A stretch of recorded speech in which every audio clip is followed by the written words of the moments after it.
Wah, poco, black, poco, así de share con eso. Tumba, ya. Yo le mando un carajo y le digo, ate que no me lleva aquí. Sí.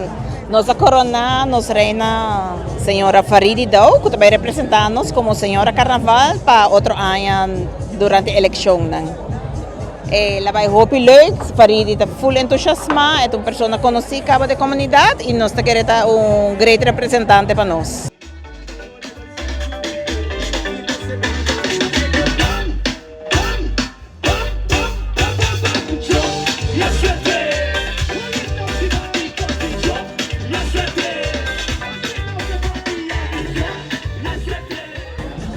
Nós temos diferente petição, pero Faridi a resaltar, é uma pessoa hopi jolly, conhecida, está full entusiasma, então ora ma puntrele, ela vai de acordo, ela papi com full sua família, todos os friends e nanta full, bobo bisa praticamente claro acaba para se amanhã tem eleição, é claro acaba.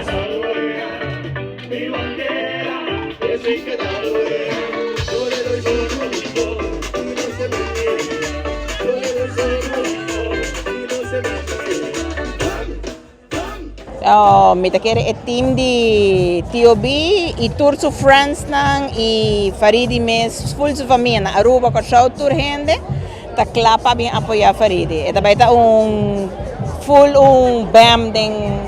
Também tem conceito novo by the way, SMAC, da presidente trazendo conceito novo de eleição também junto com a comissão de eleição de reina. Que também tá algo full diferente também.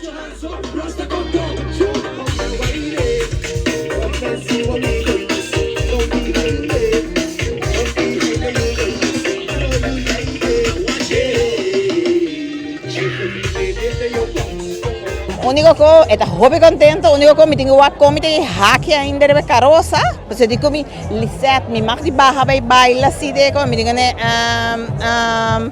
90% de caroça, ando 10% só mag de vai baila para trás. Pero está full claro.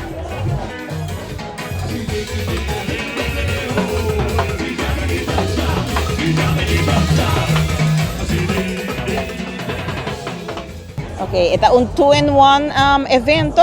Nós temos coronação de Faridi e nós temos launching de banda nova Groove Masters, que vai acompanhar TOB oficialmente para começar nós está saindo facel e diferente outra parada para outro ano. Você tour que dependente follow e like sua page de Facebook para tour informação para t-shirt apoio Kiko Mas também tem.